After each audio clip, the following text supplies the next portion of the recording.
Père éternel, Dieu de toute miséricorde, après avoir contemplé ta justice redoutable, nous nous approchons maintenant de ta parole avec reconnaissance et espérance. Nous confessons, Seigneur, que nos cœurs sont parfois lents à craindre ton jugement et plus disposés à croire en la profondeur de ta grâce. Aide-nous à rééquilibrer toutes ces choses au-dedans de nous, Seigneur.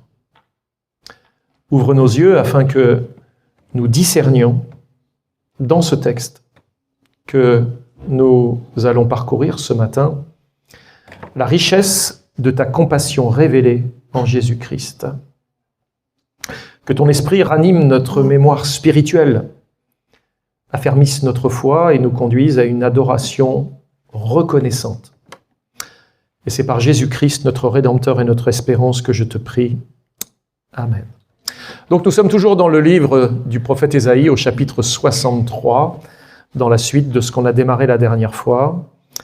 Et on va voir ce matin Christ le Rédempteur miséricordieux. Pour introduire le partage de ce matin, notre passage d'Ésaïe 63 nous place au cœur de ce que l'on peut appeler un mouvement théologique remarquable. C'est un vrai mouvement au sens théologique quand on lit ce chapitre 63 du livre du prophète Ésaïe. En effet, après la vision solennelle du Messie foulant seul le pressoir de la colère divine du verset 1er au verset 6, le prophète se tourne maintenant vers le souvenir des bontés de Dieu. Donc, a priori, tout ce qu'il a dit dans les 6 premiers versets n'est pas du tout en train de l'indisposer, de le mettre sous un poids, un joug, sous un jugement terrible. Non, ça le pousse à quoi? À mettre en avant la gloire de Dieu, à se souvenir des bontés de l'Éternel. En réalité, il ne change pas de Dieu, parce qu'on pourrait se dire, entre ce qu'il écrit dans les 6 premiers versets et ce qu'il va dire dans les versets qui suivent, on a l'impression que c'est presque... Il ne parle pas du même Dieu. Il parle d'un vengeur, d'un Dieu qui va, quelque part, mettre en place sa justice. Et là, il va parler d'un Dieu bon, compatissant, plein d'amour et de bonté. Et nous, on a des difficultés devant cela. Il ne change pas de Dieu, il contemple le même Dieu sous un autre aspect de sa gloire. Celui qui exerce la vengeance est aussi celui qui sauve, qui porte son peuple et qui le rachète. Et cette articulation dans le texte est essentielle pour ce que je vais caractériser d'un positionnement biblique équilibré. Le positionnement qui serait déséquilibré est de croire que Dieu est juste le Dieu plein de justice, le Dieu de la loi qui condamne sans apporter aucun secours, sans manifester aucune compassion. Et là, on part dans ce qu'on caractérise de légaliste. Et l'autre déséquilibre serait de croire que dans un Dieu qui serait plein de bonté, plein d'amour, qui ne condamnerait jamais, qui ne jugerait rien, qui fermerait ses yeux pour nous laisser faire. Et là, on part dans la grâce, mais la grâce qui n'est pas sur les bases bibliques. On part vers l'antinomisme, c'est un mot un peu compliqué, mais où là, tout est permis, parce que Dieu est tellement bon qu'il excuse tout. En fait, ces deux extrêmes ne sont pas bons. Il faut trouver une position équilibrée d'un Dieu qui est juste, qui juge, qui condamne, mais un Dieu qui est aussi plein de compassion et qui va intervenir selon sa justice pour secourir ceux qui sont condamnés au travers de sa justice. Et là, on équilibre notre théologie et on vient parfaire notre image et notre connaissance de Dieu. Et donc cette articulation est essentielle pour un positionnement biblique équilibré et pour que notre foi aussi soit équilibrée. On ne soit pas juste sous le poids d'un Dieu qui nous condamnerait en se disant « mais comment ça va finir tout ça ?» mais qu'on soit aussi bien conscient qu'on a un Dieu plein d'amour et de compassion, qui pardonne et qui satisfait sa justice en lui-même. Et qu'on n'a pas non plus un Dieu qui ferme ses yeux et qui condamne tout sans exercer aussi sa justice et réclamer que sa justice soit satisfaite. Là où l'homme oppose justice et miséricorde, Dieu va les unir, les réunir. La miséricorde biblique n'est pas une indulgence sentimentale. Comme si Dieu, c'était juste quelqu'un qui manifeste des sentiments. Bah, il est bon, on pourrait presque lui taper dans le dos en lui disant « il est brave ». Non. La miséricorde biblique n'est pas une indulgence sentimentale comme nous, parfois, on aurait tendance, par pur sentimentalisme, à accorder de la miséricorde à quelqu'un qui nous a fait du tort. Il n'y a rien de sentimental en réalité dans la miséricorde. Ni une suspension de la justice, comme si la miséricorde, c'était que Dieu tire un trait sur sa justice et il décide de dire « bon, c'est bon, allez, je leur fais cadeau de ça ». C'est pas du tout ça la miséricorde de Dieu. Elle est la justice satisfaite qui se penche vers le pécheur, la miséricorde. La miséricorde de Dieu ne consiste pas à fermer les yeux sur le péché, mais à en ôter la culpabilité par un remède légitime. Ésaïe 63, 7-14 nous invite à regarder en arrière pour affermir notre espérance présente. Moi, quand je regarde en avant, vers l'avenir, je ne sais pas vous comment vous êtes, mais je ne suis pas très positif. Pas en ce qui nous concerne, en ce qui concerne l'Église. Je parle en ce qui concerne le monde au milieu duquel je vis et j'évolue. Je ne suis pas très positif. Ou alors, il faudrait vraiment que j'éteigne ma télé, que je ne l'allume plus jamais. Et encore. Donc, je ne suis pas très positif. Et quand je discute avec des personnes et que j'interagis, ils sentent bien que je ne suis pas très positif. Et c'est un effort pour moi d'essayer d'être positif dans un monde qui renvoie tellement de choses terribles et horribles et qui présage rien de bon en réalité. Néanmoins, quand on veut s'affermir dans les voies de Dieu, c'est pas vers l'avenir qu'il faut regarder, c'est vers le passé. D'ailleurs, les prophètes n'ont cessé. Nous, on a une image du prophète, je le disais hier soir lors du coin du feu, le prophète, c'est celui qui va dire les événements qui vont arriver.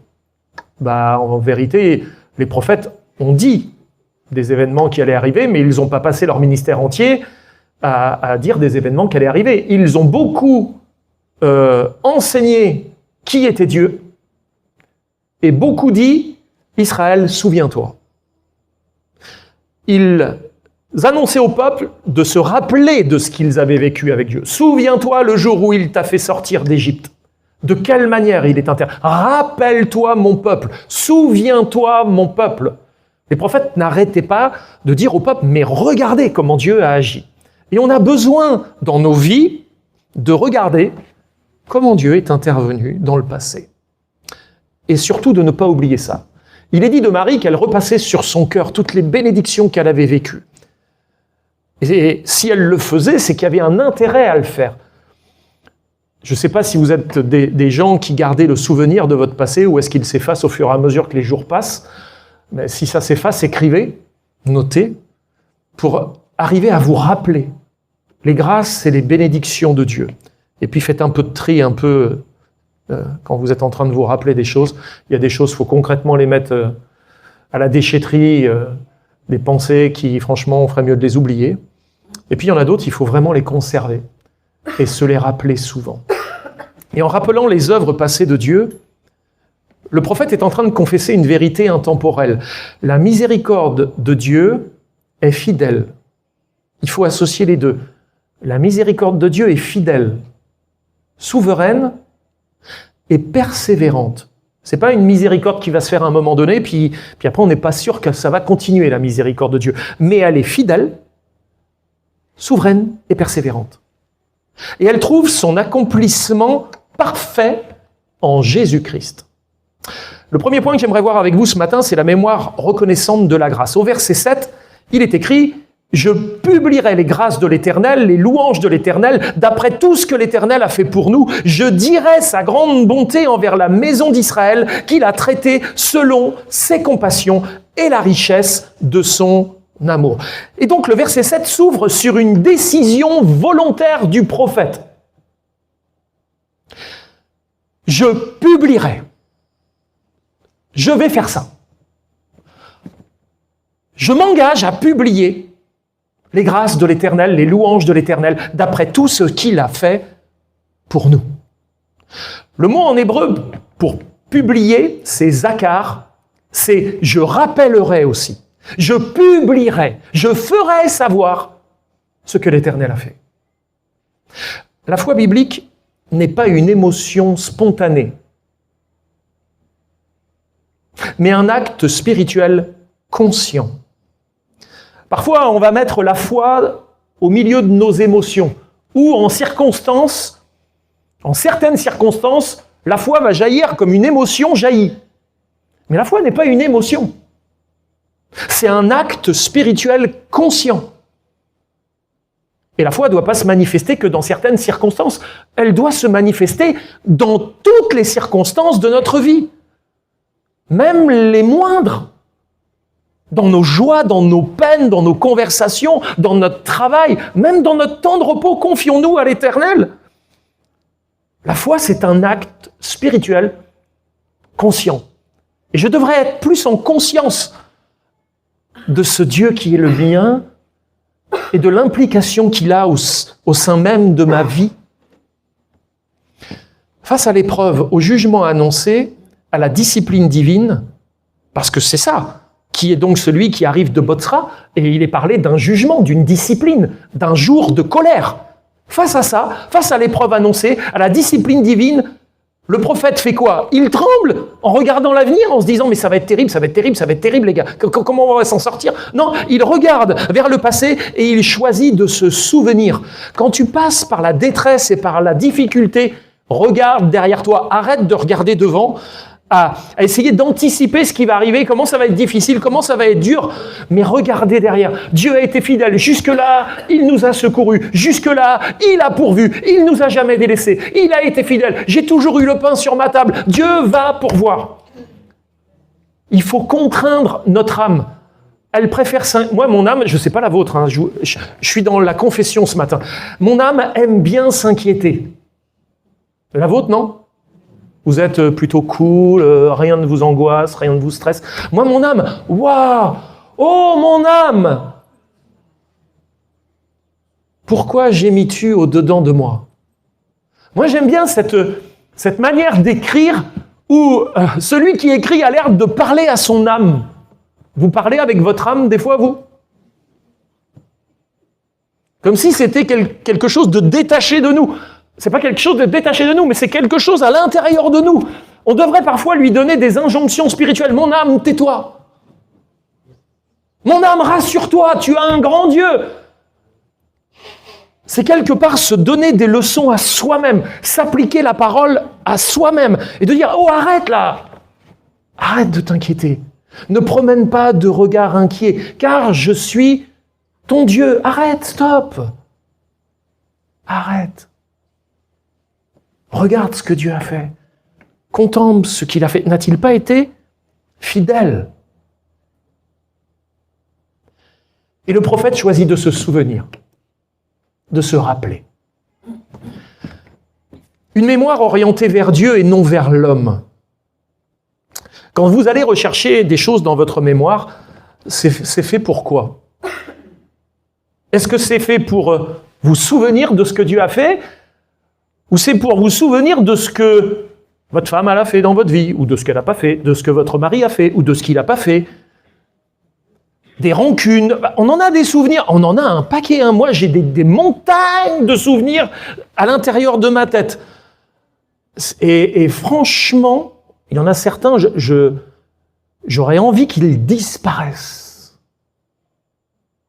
Sincèrement. Et quand je me retourne vers le passé et que je cherche dans mes souvenirs, il n'y a pas que du bon qui remonte, hein. Et vous? Tout est bon, tout est clean, tout est trié, vous avez conservé que le meilleur, vous n'avez rien qui vous hante dans votre passé, ou quand vous allez commencer à le questionner, vous vous rendez compte qu'il y a des choses qui remontent et « Oh, j'ai pas envie de penser à ça !»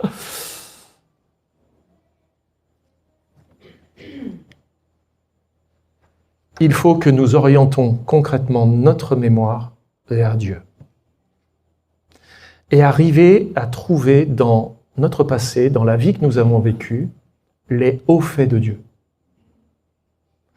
Vous savez, dans l'Ancien Testament, les hommes de Dieu, à chaque fois qu'ils vivaient quelque chose d'exceptionnel, vous savez ce qu'ils faisaient? Ils dressaient un autel.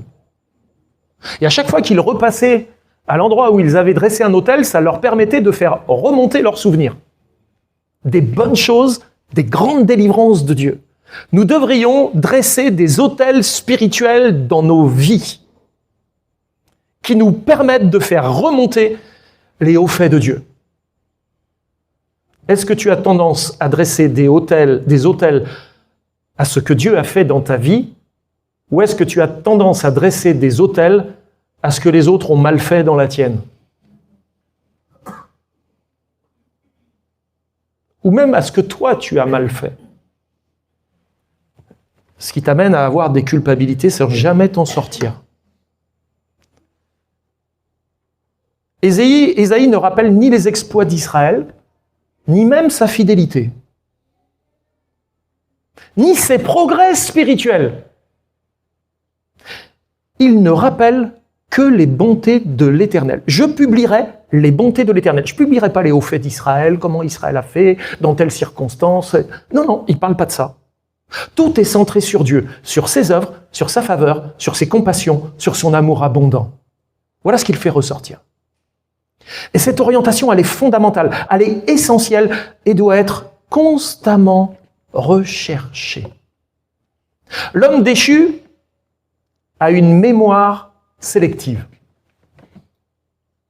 La femme déchue a une mémoire, oui, vous y échapperez pas les sœurs, a une mémoire sélective. Qu'est-ce que vous pensez de quelqu'un qui, lorsqu'il rentre de ses courses, la viande, souvent, c'est dans des barquettes en plastique. Il prend la viande après avoir ouvert la barquette, il la met dans la poubelle et il met la barquette vide dans le frigo.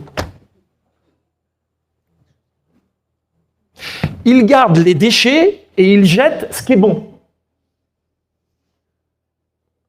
Est-ce que parfois, dans la manière dont on gère les pensées dans notre tête, on n'est pas un peu comme ça? On jette ce qui est bon et on garde ce qui est mauvais. L'homme déchu, la femme déchue ont une mémoire sélective. Mais alors, le problème, c'est qu'ils font de la sélection, parce que l'homme spirituel doit aussi avoir une mémoire sélective. Le problème, c'est qu'elle ne marche pas pareil. L'homme spirituel garde ce qui est bon et enlève ce qui est mauvais. L'homme charnel, il va se souvenir de ses droits, mais il va oublier les grâces reçues. Mais les grâces ne sont pas des droits, car elles sont imméritées par définition. Il va garder la partie la plus mauvaise, et il va jeter la partie la plus glorieuse. La foi authentique commence par une mémoire théologiquement instruite au sein de laquelle nos droits et les grâces reçues ne peuvent jamais être dissociés. Pour le théologien néerlandais Herman Bavinck, la foi vient du souvenir des œuvres de Dieu. Il lie la foi au souvenir des œuvres de Dieu. Votre foi, la foi que Dieu a placée en vous, elle a été alimentée par quoi, réveillée par quoi et nourrie par quoi? Par la parole de Dieu. Et la parole de Dieu ne fait que de remonter les souvenirs des hauts faits de Dieu au milieu de son peuple. Et ce théologien dit la foi vit du souvenir des œuvres de Dieu. Elle se nourrit de ce que Dieu a fait. Est-ce que tu nourris ta foi? Je ne sais pas si cette notion, elle t'est commune, il faut nourrir ta foi. Est-ce que vous nourrissez votre foi? Ou est-ce que votre foi, elle est rachitique, quoi? Elle attend le dimanche matin 2-3 paroles du pasteur pour, hop, elle attrape au vol 2-3 paroles, et puis bon, il va falloir qu'elle tienne toute la semaine avec ça. Il faut nourrir notre foi, il faut l'alimenter. Et notre foi se nourrit des œuvres de Dieu. Elle se nourrit de ce que Dieu a fait, non de ce que l'homme ou la femme ressent. Parfois, nous essayons d'alimenter notre foi à partir de nos ressentis. Ça m'arrive souvent, et là, ma foi, quand elle est nourrie de mes ressentis, vous savez, j'ai l'impression de l'empoisonner. Elle commence à faire des convulsions, elle n'est pas bien du tout, ma foi, quand je la nourris de mes ressentis. Il ne faut surtout pas nourrir votre foi de vos ressentis. Je ne vous dis pas, vous ne devez plus rien ressentir, c'est juste pas possible. Vous êtes des créatures émotionnelles, vous continuerez jusqu'à la fin de vos jours à ressentir des bonnes choses et des mauvaises. Mais ne nourrissez pas votre foi de vos ressentis. Nourrissez-la des souvenirs des œuvres de Dieu, soit dans votre vie, soit dans sa parole. Est-ce que vous mesurez cette réalité dans votre propre vie de ce que je suis en train de vous parler? Ou dit autrement, votre foi est-elle alimentée par ce que vous ressentez ou par ce que Dieu a fait?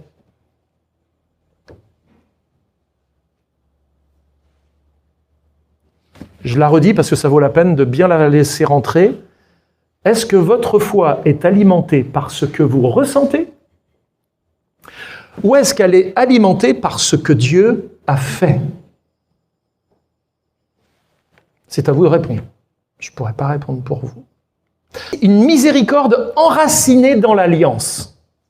Les termes employés sont compassion, amour. Et ils renvoient à l'amour fidèle de l'alliance, dit en hébreu le chesed. Dieu agit non parce qu'Israël est digne, mais parce qu'il est fidèle à ses promesses. C'est la difficulté que beaucoup rencontrent dans leur vie parce qu'ils pensent que les galères qu'ils vivent, ils les méritent. Et donc la grâce, ils ne la méritent pas. Bah oui, si je vis des galères, c'est parce que je les mérite. C'est donc que je ne mérite pas la grâce, puisque la grâce, elle est méritée. Ah non, elle n'est pas méritée? Parce que si je ne l'ai pas, c'est qu'elle est méritée. Mais non, mais la grâce, elle est imméritée. Est-ce que même si je ne la mérite pas, je peux espérer l'avoir, la grâce? Ben oui, en fait. Et je ne suis pas en train d'arracher quelque chose à l'intérieur de la poche de Dieu. C'est Dieu qui a voulu que les choses soient ainsi. Arrête, stop, arrête de penser que Dieu ne donne pas sa grâce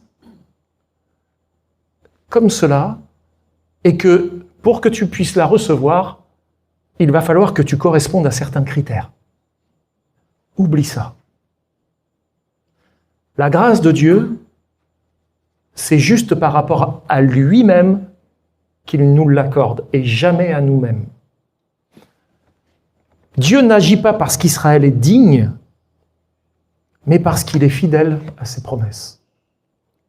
Ainsi, si Dieu persévère dans sa bonté, ce n'est pas parce que les hommes le méritent, mais parce qu'il demeure constant envers lui-même. La bonté de Dieu ne prend pas sa source et ses raisons en aucun autre que lui. Nous, on va être bon en fonction de l'attitude que l'autre va avoir envers nous. Non? Donc c'est logique qu'on pense que Dieu fonctionne comme nous, mais il ne fonctionne pas comme nous. Ses voix, nos voix ne sont pas les mêmes. Ses pensées, nos pensées ne sont pas les mêmes. Lui, il donne de la bonté, même si nous, on est des sales gamins. Il continue à nous aimer parce qu'il est un Dieu bon, fidèle à lui-même, et qu'il n'attend pas que celui ou celle qui soit devant lui soit dans une attitude corrects pour recevoir sa bonté, pour la donner. Il donne même sa bonté à ceux qui ne la méritent pas. Quand il fait pleuvoir sur qui? Juste sur les bons? Quand il fait luire son soleil, est-ce que son soleil brille juste pour les bons? C'est-à-dire que les pas bons vivraient constamment privés de soleil, ils seraient tout blancs, et ils seraient en sécheresse permanente. Mais non, la bonté de Dieu, elle est aussi répandue sur ceux qui lèvent le poing vers lui. Ça nous dépasse. Parce que si quelqu'un lève le poing contre moi, qu'il ne s'attende pas à recevoir ma bonté, lui. Non? Ah oui. La bonté de Dieu ne prend pas sa source et ses raisons en aucun autre que lui-même. Et cette fidélité trouve son accomplissement ultime en Christ, médiateur de la nouvelle alliance. Lorsque l'Église se souvient aujourd'hui, elle est appelée à se souvenir avant tout de la croix et de la résurrection. Pas que de la croix. Pour ceux qui viennent à l'étude biblique, c'est-à-dire un sacerdoce selon Aaron. La vie spirituelle ne s'arrête pas à la croix. Il faut y passer. Et des fois y repasser. Mais Dieu nous appelle à une autre vie qu'à rester bloqué sur une croix entre ciel et terre. Il nous appelle à entrer dans la résurrection. Nous sommes assis avec lui dans les lieux célestes. Et lorsque l'Église, et donc chacun de nous, sont appelés à se souvenir aujourd'hui, nous sommes appelés à nous souvenir avant tout de la croix et de ce qui découle de la croix dans notre vie, mais pas que. Et de la résurrection. Deuxièmement, l'amour électif et salvateur de Dieu, versets 8 et 9. Il avait dit, « Certainement, ils sont mon peuple. Des enfants qui ne seront pas infidèles. » Et le vrai terme, en hébreu, c'est « shakar ». C'est même pas infidèle. Parce que nous, la manière dont on va capter infidèle ne fait pas écho au mot, c'est certainement ils ne seront pas faux. Certainement ils n'useront pas de tromperie. Certainement ils ne vont pas tricher. Et il a été pour eux un sauveur. Et ces versets en réalité nous conduisent au cœur de la miséricorde divine. L'élection souveraine et le salut effectif. Petit a, ils sont mon peuple. C'est une déclaration créatrice. Il ne dit pas, ils ont été fidèles. Mais il dit, ils sont mon peuple. Ça change tout. Il n'est pas en train de faire remonter du milieu du peuple une propension à recevoir les grâces de Dieu. C'est pas sur leur fidélité. D'ailleurs, quand on lit un peu plus loin, il est dit « ils ont été infidèles ». Dans ce cadre-là, ce que Dieu dit, c'est « ils sont mon peuple ». Alors, deux termes que je vais expliquer. Cette parole n'est pas descriptive, mais elle est performative. Quand Dieu déclare « ils sont mon peuple », il ne décrit pas un état de fait préexistant. Le peuple n'est pas nécessairement fidèle ou méritant. Quand il dit « ils sont mon peuple », c'est parce qu'ils sont fidèles, parce qu'ils sont méritants. Non. Il crée et il instaure la relation d'alliance par sa parole elle-même. Il proclame qu'ils sont son peuple et il fait en sorte qu'ils le soient. Pas parce qu'ils sont compétents pour l'être, pas parce qu'ils ont quelques capacités pour le devenir. C'est parce que Dieu lui-même va faire en sorte qu'il soit son peuple. Et cette déclaration fait advenir le statut, parce qu'il le dit, parce qu'il le déclare, ils sont mon peuple, alors il va les amener à correspondre au statut qu'il a mis sur eux. Cette déclaration fait advenir le statut. Il devient son peuple parce que Dieu le déclare. C'est un acte souverain. C'est un acte gratuit qui dépend uniquement de la fidélité et de la constance de Dieu envers lui-même et sur aucun autre mérite humain. Quand Dieu a fait de chacun de nous, et j'espère que c'est le cas de tous, son enfant, son fils ou sa fille, il n'a pas regardé quelles étaient les qualités et les défauts qui étaient en nous, et comme il y a un peu plus de qualités que de défauts, ouais, on n'est pas si mal que ça, alors il a dit, oui, tu seras mon fils. Non. En vérité, non. Il a bien vu que les défauts étaient largement, mais largement plus nombreux que les qualités. Et même les qualités, quand il les a sondées, il a vu que ça cachait pas mal de défauts. Tellement on est tordu, quoi.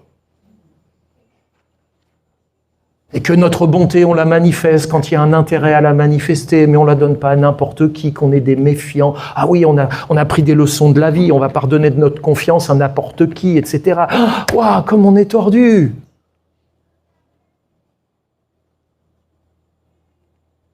Ben non, il a fait de nous ses enfants, en étant bien conscient qu'on n'en est pas digne, hein, mais pas du tout. Il nous a adoptés.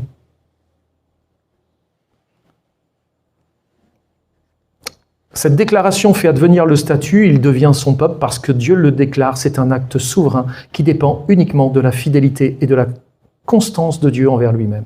Aussi, cette parole ne décrit pas seulement une réalité, mais elle agit aussi sur elle, c'est pour ça qu'elle est performative. S'ils sont son peuple, c'est parce que Dieu fait tout, il fait tout pour qu'il soit son peuple. Pour que nous soyons des chrétiens, Dieu fait tout pour que nous le soyons.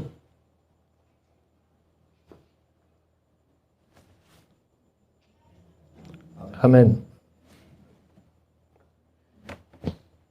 Dieu établit une relation et il appelle un peuple à lui. Et cette déclaration est inséparable de la doctrine de l'élection. Dieu choisit librement un peuple, non en raison de sa fidélité, mais par pure grâce.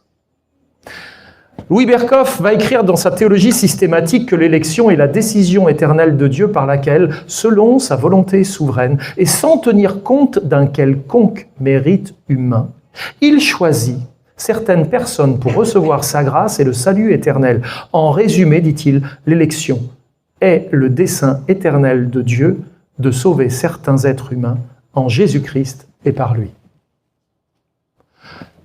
Où sont nos mérites? Ça ne dépend que du choix souverain de Dieu.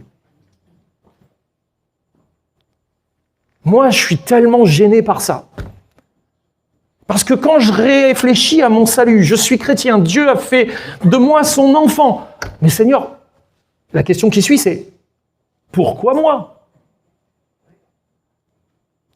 Et je m'attends à ce que Dieu dise pourquoi. Et quand Dieu répond à mais pourquoi moi? Il répond parce que je suis.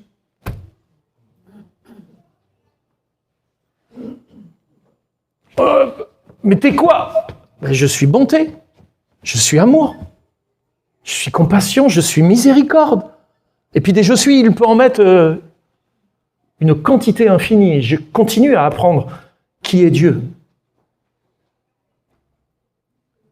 Mais et moi, toi, il n'y avait aucune raison que je fasse de toi mon fils, mais aucune, hein, sincèrement. Mais parce que je suis, je t'ai choisi de manière souveraine. Je n'ai pas regardé ta génétique, je n'ai pas regardé tes ascendants, si tu étais d'une bonne lignée. Non. Si j'avais fait ça, certainement que je t'aurais jamais choisi. Ok, bah Seigneur, continue à regarder à toi, et puis moi, regarde que ce que tu mets en moi, le reste, oublie-le, quoi. Il a été pour eux un sauveur. La miséricorde de Dieu n'est pas théorique, hein. C'est pas juste un mot. Elle agit. Dans l'Ancien Testament, il sauve par des actes puissants. Et il prouve ainsi sa miséricorde. Dans le Nouveau Testament, c'est bien plus que d'agir par des actes puissants dans des circonstances difficiles. Il sauve définitivement par l'envoi de son Fils. C'est-à-dire que nous, on ne devrait pas attendre que Dieu agisse en telle ou telle circonstance. Dieu a déjà tout accompli pour nous. On ne devrait pas se questionner, Dieu sera-t-il avec nous dans ce combat? Israël se posait la question. Nous allons combattre les Philistins, mais est-ce que Dieu sera avec nous? D'ailleurs, qu'est-ce qu'ils emmenaient avec eux pour être sûr que Dieu soit avec eux? L'arche. Ils allaient au combat avec l'arche parce qu'ils savaient que Dieu se tenait au-dessus de l'arche. Donc, pour être sûr que Dieu soit avec eux, ils emmenaient l'arche. Mais est-ce que parce qu'ils emmenaient l'arche, Dieu y était forcément? Non, d'ailleurs, à un moment donné, ils se sont fait prendre l'arche. Ah mince. Donc Dieu n'était pas avec nous. On avait l'arche, mais on n'avait pas Dieu. Des fois, on s'attache à des symboles, mais pas à la réalité. On est bizarres, nous, les êtres humains. On s'attache à un symbole. Mais nous, dans le Nouveau Testament, est-ce que Dieu est avec nous de temps en temps? Est-ce que Jésus a dit « Je serai avec vous dans les pires moments » ? Quand tu vas crever avec ta voiture, quand tu vas avoir un cancer, Est-ce qu'il a dit « Je serai avec vous dans ces moments-là » ? Bah oui, il l'a dit, mais il n'a pas dit « Je serai avec vous que dans ces moments-là ». Je serai avec vous tous les jours, tout le temps. Ah ouais, mais ça change tout, la nouvelle alliance.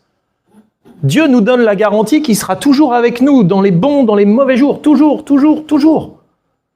Et là, on devrait marquer ça au fer rouge. Dans le Nouveau Testament, il sauve définitivement par l'envoi de son Fils. En Christ, Dieu se révèle à nous comme sauveur. Nous pouvons ainsi déclarer avec foi que Dieu ne promet pas seulement le salut, il le confère réellement à ceux qu'il a choisis. C'est performatif. Quand il fait de nous ses enfants, il fait en sorte que quoi? Que nous le devenions réellement. Il a placé le statut sur nous. Entre le statut et le comportement que nous avons, nous portons le nom de chrétiens, mais est-ce qu'on se comporte toujours comme des chrétiens, des enfants de Dieu? Non. Il va falloir que notre comportement soit en harmonie avec le statut que Dieu a mis sur nous. Ça s'appelle le témoignage ou la cohérence spirituelle. Il faut être cohérent. Est-ce qu'on s'attend à ce que le fils du roi d'Angleterre, le prince, se comporte comme une racaille dans les rues de Londres? S'il le fait, il fait honte à son père. Vous êtes d'accord ou pas? D'ailleurs, les fils du prince Charles, ils ont fait un peu la honte de leur père. Ça continue aussi. À un moment donné, nous pouvons faire honte à notre Père céleste par nos comportements, nos attitudes. Mais par son œuvre, par son esprit en nous, par l'œuvre de sanctification progressive, il va nous amener peu à peu, petit à petit, à faire correspondre ce que nous sommes dans les faits à ce que nous sommes de manière statutaire. Il a fait de nous, il a fait de moi son enfant. À un moment donné, il va faire en sorte que je sois son enfant en tout. Et ça s'appelle la glorification. Parce qu'à la finalité de ma vie, tout ce qui reste encore à traiter le sera en un instant. C'est juste glorieux. Christ est le plein accomplissement de cette promesse. Il est le sauveur, non seulement en intention, mais en efficacité. Sa miséricorde sauve réellement ceux pour lesquels il est mort. Troisièmement, le sauveur solidaire et persévérant du verset 9 au verset 14. Il les a lui-même rachetés dans son amour et sa miséricorde. Et constamment, il les a soutenus et portés aux anciens jours. Et ces versets offrent une des plus belles descriptions de la compassion divine dans l'Ancien Testament. Un Dieu qui partage la détresse de son peuple. Et le texte affirme que Dieu n'est pas distant. Dans toute leur détresse, il est présent. Et cette vérité trouve son accomplissement utile ultime, et suprême dans l'incarnation. Quelle grâce pour nous de réaliser qu'en Christ, Dieu n'est pas seulement pour l'homme, mais avec l'homme. Jésus-Christ est le Dieu compatissant qui entre dans notre souffrance sans jamais compromettre sa sainteté. Il y a dans notre union à Christ des grâces inimaginables, dans l'intimité que cela suppose, mais aussi dans tous les bienfaits qui en découlent au bénéfice de notre vie. Mais c'est une miséricorde qui est rédemptrice et coûteuse. Il les a lui-même rachetés. Le rachat implique un prix. C'est logique. La miséricorde n'est pas gratuite au sens d'un coût qui serait nul. Elle est gratuite pour nous parce qu'elle a été infiniment coûteuse pour Christ. Selon Jonathan Edwards, le salut en Christ est la démonstration la plus éclatante de la miséricorde de Dieu. Précisément parce qu'il permet de sauver des pécheurs tout en satisfaisant pleinement à la justice de Dieu. Un Dieu qui porte son peuple jusqu'au bout, j'arrive à la fin. Dieu ne se contente pas de délivrer ponctuellement, il porte son peuple. Et cette image exprime quoi? Ce qu'on appelle la persévérance des saints. Qui n'est pas l'effort du croyant comme certains l'imaginent, mais le résultat de l'action de Dieu en lui. Dire que Dieu porte son peuple signifie que le salut ne repose pas sur la capacité du croyant à tenir, à se maintenir dans la foi, mais sur la puissance fidèle de Dieu qui soutient, garde et conduit le croyant jusqu'à la fin. Alors oui, nous, on voit concrètement des actes qui jaillissent de nous. La persévérance, nous venons à l'église, nous lisons nos Bibles, nous essayons de nous maintenir dans la sainteté, nous faisons des efforts concrets. Oui, mais qui nous pousse à faire ces efforts? C'est l'esprit que Dieu a mis en nous, il met en nous le vouloir et le faire selon son bon plaisir. C'est lui qui nous porte, c'est lui qui nous tient. Si tu es debout, c'est par la grâce de Dieu. Dire que Dieu porte son peuple signifie que le salut ne repose pas sur la capacité du croyant à tenir, mais sur la puissance fidèle de Dieu qui soutient, garde et conduit le croyant jusqu'à la fin. Ainsi, les saints persévèrent parce qu'ils sont portés. Ainsi, Dieu ne se contente pas de délivrer à un instant donné, il accompagne, il soutient dans la faiblesse, il relève après les chutes, il conduit jusqu'à l'achèvement du salut au moment de la glorification. La persévérance est donc la continuité de la grâce et non un acte isolé. Comme si la grâce était quelque chose que j'avais reçu au début de ma vie chrétienne et qu'après, je vais devoir persévérer pour que l'état de grâce soit maintenu sur moi. Non, non, non. La grâce, elle commence dans ma vie. Je pense, même avant que Dieu se révèle, j'ai déjà bénéficié d'un paquet de grâces sans les avoir vues. Et puis elle va se poursuivre toute ma vie. Et si je me tiens debout, si je continue à prier, si je viens à l'église, si Dieu met une soif en moi, tout ça, c'est sa grâce. Et que sa grâce. Être porté jusqu'au bout signifie que Dieu ne renonce pas à ce qu'il a appelé. Il mène à terme ce qu'il a commencé. Regardez ce que Paul dit dans Philippiens 6. « Je suis persuadé ». Quand quelqu'un est persuadé, généralement, je suis persuadé que celui qui a commencé en vous cette bonne œuvre la rendra parfaite pour le jour de Jésus-Christ. Alors quand tu te sens un peu nul, relis Philippiens 6. On est tous en chemin, les frères et sœurs. Il y a encore du taf. Il y a encore du travail. On se prend parfois les pieds dans le tapis. Mais quand on tombe, c'est pas nous qui nous relevons, c'est toujours lui qui nous relève. Il mène à terme ce qu'il a commencé. Aucun obstacle, péché, épreuve, faiblesse ne peuvent annuler son dessein, sa volonté dans nos vies. Rien. Ni la hauteur, ni la largeur, ni la profondeur. Aucune tribulation, aucune injustice, aucun comportement. Rien ne peut nous séparer de l'amour de Dieu manifesté en Jésus-Christ. Mais amen, Seigneur, amen.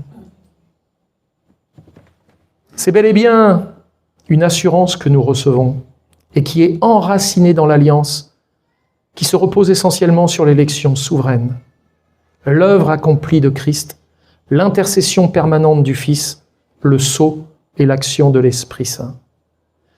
Et cette image, en réalité, montre que les croyants ne persévèrent pas parce qu'ils s'attachent fermement à Dieu, mais parce que Dieu les tient et les porte jusqu'à la fin. Et Jean Calvin écrivait avec force « Ceux que Christ a illuminés par sa connaissance et introduits dans la communion de son Église sont gardés par lui et placés sous sa tutelle. » La miséricorde de Dieu est donc non seulement initiale, mais elle est durable. Vous êtes toujours soutenus par la grâce de Dieu et sa miséricorde ne cesse d'être appliquée quotidiennement à vos vies. Il est le juste vengeur. Mais si ça s'arrêtait là, ce serait terrible. J'avais hâte d'arriver à aujourd'hui pour vous amener la suite. Il est le Dieu plein de miséricorde et de compassion. Alors, application pratique, parce que c'est toujours bien d'être pratique. 1. Nourrissons notre foi par les souvenirs des œuvres de Dieu. L'oubli va engendrer l'ingratitude. Le souvenir va nourrir la foi. Deuxièmement, reposons-nous dans une miséricorde souveraine et efficace. Notre salut repose sur la fidélité de Dieu, non sur la stabilité de nos émotions. Troisièmement, vivons dans la reconnaissance et l'obéissance. La miséricorde reçue appelle une vie transformée qu'il va lui-même produire en nous par son esprit. Si Dieu a été pour son peuple un sauveur, frères et sœurs, il nous appelle aujourd'hui à nous confier pleinement en lui. Ne doutons pas de sa compassion, ne méprisons pas sa patience, revenons à Christ, le Rédempteur miséricordieux. J'aimerais prier avec vous avant de vous communiquer un verset comme bénédiction finale. Père miséricordieux, nous te rendons grâce pour l'amour immuable que tu as manifesté en Jésus-Christ. Et face à cela, nous te demandons de pardonner notre ingratitude, parce que nous sommes tellement oublieux. Mais notre ingratitude, notre manque de souvenirs, nous amène dans des manques de confiance. Notre foi en a été affaiblie. Alors Seigneur, s'il te plaît, apprends-nous à vivre chaque jour dans la joie du salut. Soutenus par ta grâce fidèle, que nos vies proclament, comme l'a fait le prophète, ta miséricorde jusqu'à la fin. Amen. La bénédiction finale se trouve dans Éphésiens chapitre 2, versets 4 à 10. Mais Dieu, qui est comment en miséricorde ? Qui est riche en miséricorde. À cause de quoi ? Du grand amour dont il nous a aimés. Nous qui étions comment ? Capables, dignes. Non, on était morts. Quelqu'un, il est mort, il mérite quoi ? Tu peux rien faire pour lui, il est mort. C'est pas sur ses mérites que tu vas faire quelque chose. Il est mort. Nous qui étions morts par nos offenses, nous a rendus à la vie avec Christ. C'est par grâce que vous êtes sauvés. Il nous a ressuscités ensemble et nous a fait asseoir ensemble dans les lieux célestes en Jésus-Christ, afin de nous montrer dans les siècles à venir l'infinie richesse de sa grâce par sa bonté envers nous en Jésus-Christ. Waouh, il y en a des superlatifs là-dedans. Hein. C'est par la grâce que vous êtes sauvés, par le moyen de la foi. Et cela ne vient pas de vous, c'est le don de Dieu. Ce n'est point par les œuvres, afin que personne ne se glorifie. Il ne devrait y avoir aucun orgueilleux au milieu de nous, d'être ce que l'on est. Car nous sommes son ouvrage, ayant été créés en Jésus-Christ pour de bonnes œuvres, que Dieu a lui-même préparées d'avance, afin que nous les pratiquions. Même dans ce qu'on fait en matière de bonnes œuvres, il n'y a aucune gloire pour nous. Tout a été préparé par lui. Il y a juste la joie et le contentement d'un fils ou d'une fille d'être associé à l'œuvre de son Père, tout en n'étant pas méritant de le faire, tout en n'ayant pas de compétences. Et quand il nous manque quelques compétences, c'est encore par son esprit qu'il vient les mettre en nous pour nous permettre de réaliser ces choses qu'il a préparées d'avance. C'est un Dieu qui pourvoit admirablement en tout. J'aimerais prier avec vous une dernière fois. Père, nous te remercions pour ta parole et nous nous remettons entre tes mains bénies pour toute cette journée, pour les jours à venir. Nous comptons sur ta grâce et sur ta fidélité dans nos vies. À toi toute la gloire, Père, en Jésus-Christ ton Fils. Amen.